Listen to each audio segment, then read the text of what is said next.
वज़ीर-ए-आज़म इमरान खान ने कहा है, रियासती रेट हर सूरत कायम करेंगे, किसी को अमन अमान खराब करने की इजाज़त नहीं देंगे। इजलास में वज़ीर-ए-आज़म ने अमन अमान की सूरत हाल बरकरार रखने पर सिक्योरिटी इदारों को सराहा। वफाकी काबीना ने इंसदाद दहशत गर्दी एक्ट के तहत तहरीक लब्बैक पर पाबंदी की मंजूरी दी। समरी की मंजूरी के बाद तहरीक लब्बैक पाकिस्तान पर पाबंदी के डिक्लेरेशन पर काम जारी। वफाकी हुकूमत पाबंदी का डिक्लेरेशन सुप्रीम कोर्ट में पेश करेगी। सुप्रीम कोर्ट के फैसले पर इलेक्शन कमीशन तहरीक लब्बैक पाकिस्तान को डी नोटिफाई करेगा। पार्टी डी नोटिफाई होने के बाद TLP के अरकान असेंबली भी नाअहल हो जाएंगे। वफाकी वज़ीर मजहबी अमूर नूरुल हक कादरी तहरीक लब्बैक पाकिस्तान से मुज़ाकरात की तफसीलात सामने ले आए। कहा कि तहरीक लब्बैक को 2 साल तक राबते में रखा, कोशिश की कि वो मरकजी धारे में आए। हम उनसे बात कर रहे थे, वो अपना मुस्तवदा तैयार कर रहे थे। मुज़ाकरात के दौरान हमें पता चला कि वो 20 अप्रैल को मार्च कर रहे हैं। उन्हें स्पीकर असेंबली से मिलने का भी कहा था कि मुतफ़िका मतन आ जाए। भरपूर कोशिश की कि मुज़ाकरात के जरिए उन्हें समझाया जाए। गिरफ्तारी के बाद जिस तरह रद्द-ए-अमल दिया गया वो ना कानूनी है ना ही दीनी। शेख रशीद ने कहा कि यूरोपीय सफीरों को निकालते तो हालात ज्यादा पेचीदा हो जाते। मुल्क में अफरा तफरी फैलाने का एजेंडा कभी कामयाब नहीं होगा। किसी को नहीं छोड़ा जा रहा, कोई रियायत नहीं होगी।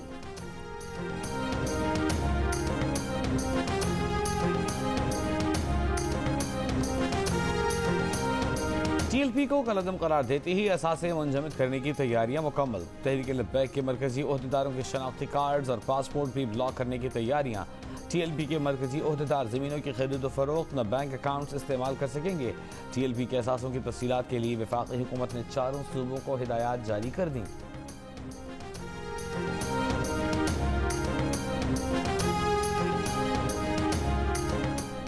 नवाज शरीफ और शहबाज शरीफ खानदान की रायवन जमीन के इंतकाल की मनसूखी पर लाहौर की मकामी अदालत ने हुक्म इम्तना जारी कर दिया। पंजाब हुकूमत को कार्रवाई से रोक दिया। शरीफ खानदान के वकील ने अदालत को बताया कि शरीफ खानदान जाती उम्रा की मजमूई जमीन 1580 कनाल का मुश्तरका मालिक है। 1180 कनाल ज़रई और 400 कनाल रिहायशी मकासद के लिए ज़ेर इस्तेमाल है। तमाम तो तामीरात मुतालिका इदारों की इजाज़त के साथ की गई हैं। सिविल कोर्ट ने हुकूमत पंजाब, महकमा माल और दीगर रान से 27 अप्रैल को जवाब तलब कर लिया। सूबाई हुकूमत का दावा है कि शरीफ खानदान ने महकमा औकाफ पंजाब की जमीन पर कब्जा कर रखा है।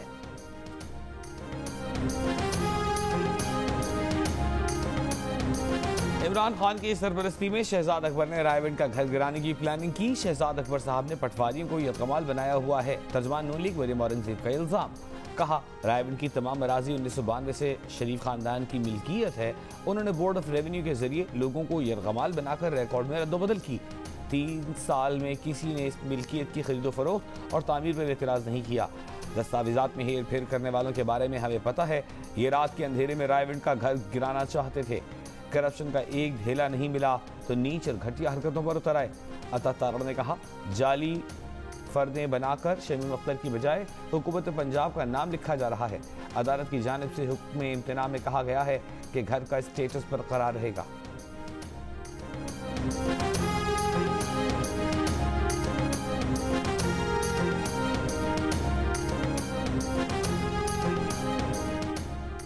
कमाल है, अब घरेलू लड़ाइयां भी मेरे मत्थे ना लगा देना। मुशीर दाखिला शहजाद अकबर ने रायवन में जमीन के मामले से ताल्लुक की तरदीद कर दी।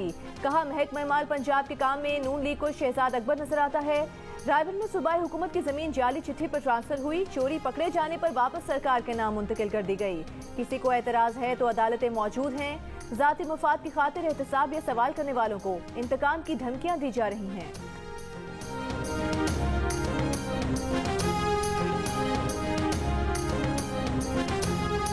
भारत और पाकिस्तान के दरमियान खुफिया मुज़ाकरात जनवरी में अरब अमारात में हुए। मुत्तहिदा अरब अमारात ने पाकिस्तान और भारत के दरमियान कशीदगी के खात्मे के लिए सालिसी की किरदार की तस्दीक कर दी।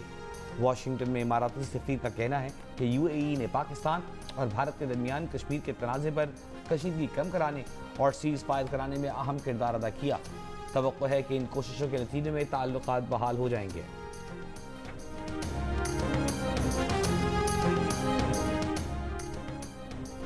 वज़ीर-ए-आज़म ने फवाद चौधरी को बाज़ाब्ता वज़ारत इत्तलात और नशरियात का कलमदान सौंप दिया। मुआविन खुसूसी शहबाज गिल का ऐलान।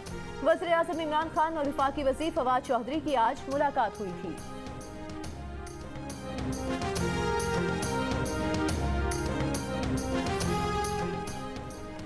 कोरोना के बायस मुल्क में मजीद 2 बच्चे जान की बाजी हार गए। NCOC के मुताबिक कोरोना के बायस मुल्क में अब तक 1 से 10 साल के 44 बच्चे जान की बाजी हार चुके। इस्लामाबाद में 24 घंटों में 44 बच्चे कोरोना में मुब्तला हो गए।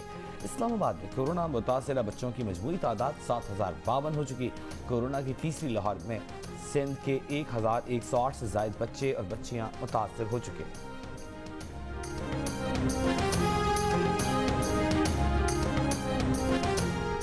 खैबर पख्तूनख्वा में कोरोना की तीसरी लहर खवातीन के लिए ज्यादा खतरनाक। खवातीन में कोरोना मुस्बत केसेस की शरह 39% तक पहुंच गई।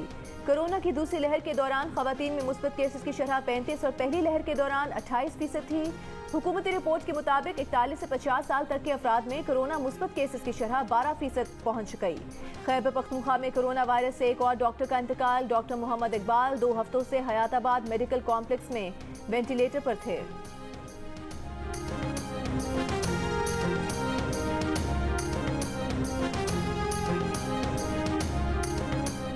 मुल्क में कोरोना की तीसरी लहर की शिद्दत बरकरार। वबा से मजीद 118 अफराद इंतकाल कर गए। गुज़िश्ता रोज 64,685 कोरोना टेस्ट किए गए। कोरोना के मजीद 5,395 केसेस की रिपोर्ट। कोरोना मुस्बत केसेस की शरह 8% से जायद रही। पंजाब में कोरोना मुस्बत केसेस की शरह 12%, लाहौर में 11.5%, बलूचिस्तान में 8% रिकॉर्ड की गई। वज़ीर आज़म इमरान खान का कहना है, कमजोर आदमी जितनी भी चोरी कर ले लंदन में फ्लैट नहीं ले सकता। ताकतवर लोग अपना पैसा बाहर ले जाते हैं, गरीब जेल जाता है। जेलों में मौजूद गरीब लोग नहीं, ताकतवर पैसा बाहर भेज रहे हैं। ताकतवर को कानून के नीचे लाने तक मुल्क तरक्की नहीं कर सकता। करप्ट आदमी पैसा बाहर ले जाकर भी मुल्क को नुकसान पहुँचाता है। रहमतुल्लिल आलमीन सल्लल्लाहु अलैहि वसल्लम स्कॉलरशिप प्रोग्राम के आगाज के मौके पर खिताब में कहा, जो रियासत आम आदमी की जरूरत पूरी नहीं कर सकती वो फलाही रियासत नहीं बन सकती।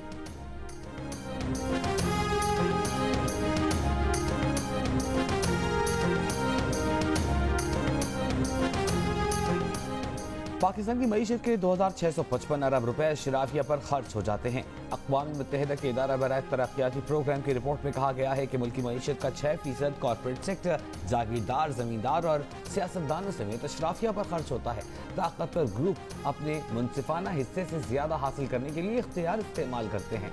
अदम मसावात के खात्मे की पॉलिसियों की नाकामी की बड़ी वजह यही है।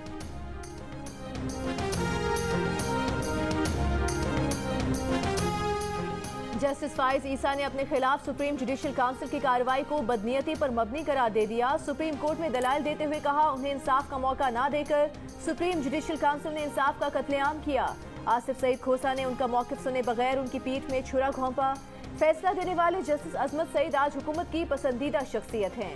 उन्हें हटाने की ख्वाहिश की वजह यह है कि उन्होंने फैजाबाद धरना केस का फैसला दिया। खादिम रिजवी के अलावा बाकी सब ने फैजाबाद धरना फैसला चैलेंज किया। जस्टिस मुनीब अख्तर ने कहा, जिन जजेस के आप नाम ले रहे हैं वो रिटायर हो चुके, बार बार 2 जजेस पर इल्जामात ना लगाएं। तल्ख जुमलों के तबादले के बाद जस्टिस ईसा ने जस्टिस मुनीब से माजरत कर ली।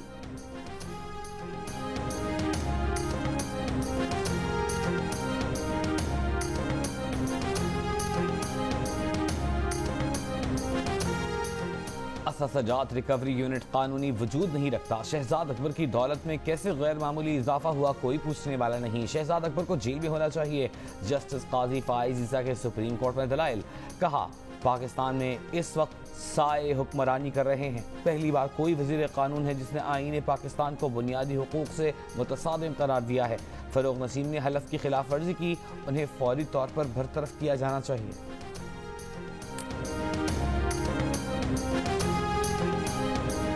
हवेलिया में हादसे का शिकार तैयारा 2013 से खराब था। पीआईए इंतजामिया को बरवक्त तैयारी की खराबी से आगाह कर दिया था। हवेलिया तैयारा हादसा केस में कौमी एयरलाइन के साबिक डिप्टी चीफ इंजीनियर ने सरकारी रिपोर्ट चैलेंज कर दी। सिविल एविएशन और पीआईए की रिपोर्ट जाली करार दे दी। दोनों ने अपनी रिपोर्ट्स में टेक्निकल डिपार्टमेंट को कसूरवार करार दिया था। साबिक डिप्टी चीफ इंजीनियर तमाम एटीआर तैयारे फौरी ग्राउंड करने की इस्तदा। सिंध हाई कोर्ट ने पीआईए और सिविल एविएशन से जवाब तलब कर लिया। 7 दिसंबर 2016 को पेश आने वाले हादसे में नात ख्वां जुनैद जमशेद समेत 47 अफराद जान बहक हुए थे।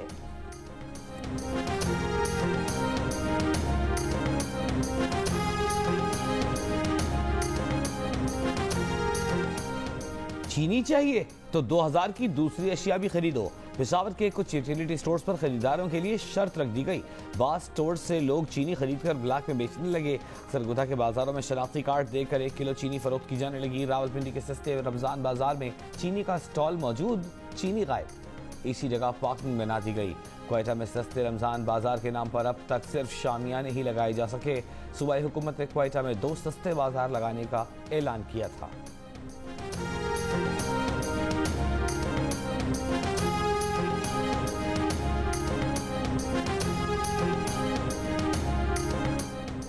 कल से 1 लीटर पेट्रोल और डीजल की कीमत में 2 रुपए तक कमी का इम्कान। ओगरा ने समरी पेट्रोलियम डिवीजन को भेज दी।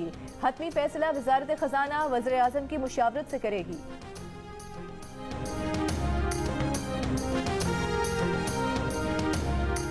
वफाकी महकमा दाखिला से कराची के हल्का NA 249 में रेंजर्स की तैनाती के अहकाम जारी।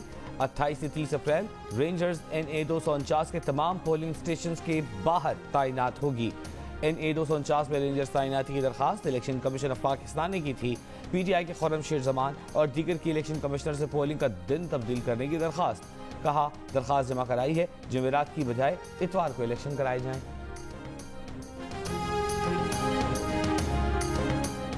Army chief general Qamar Javed Bajwa का रावलपिंडी में फौजी फाउंडेशन हेडक्वार्टर्स का दौरा। 100 बिस्तरों के अस्पताल और स्कूल ऑफ नर्सिंग का इफ्तिताह किया।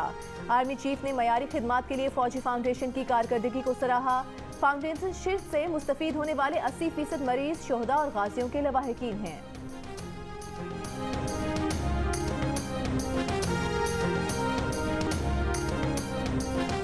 पाकिस्तान में वैक्सीनेशन के लिए 18,13,000 से ज्यादा लोग रजिस्टर करा चुके। हुकूमत पाकिस्तान की जानिब से 14,19,000 से ज्यादा अफराद की वैक्सीनेशन की जा चुकी। पंजाब की वज़ीर सेहत यास्मीन राशिद कहती हैं 70 साल की उम्र के अफराद को सिंगल डोज वैक्सीन लगाई जा रही है। 83,000 से ज्यादा हेल्थ वर्कर्स को वैक्सीन की दूसरी डोज लग चुकी है। वैक्सीन लगवाने वालों का पैगाम है कि पाकिस्तान में मामूल की जिंदगी की वापसी चाहते हैं तो वैक्सीन को हाँ, कोरोना को ना। बाबर और रिजवान की जोड़ी के नाम कई रिकॉर्ड। जनूबी अफ्रीका के खिलाफ तीसरे T20 में बाबर आजम पाकिस्तान की तरफ से 122 रन की सबसे बड़ी इनिंग्स खेलने वाले बैट्समैन बन गए। पाकिस्तान ने 1 विकेट पर T20 का बेहतरीन स्कोर 205 रन बनाया। बाबर और रिजवान ने 197 रन की शराकत बनाकर हफीज और अहमद शहजाद की 143 रन की शराकत का रिकॉर्ड तोड़ा। पाकिस्तान ने 204 रन का हदफ 2 ओवर पहले ही हासिल कर लिया। सीरीज में 2-1 की बर्तरी हासिल हो गई। सीरीज का चौथा और आखिरी मैच कल खेला जाएगा।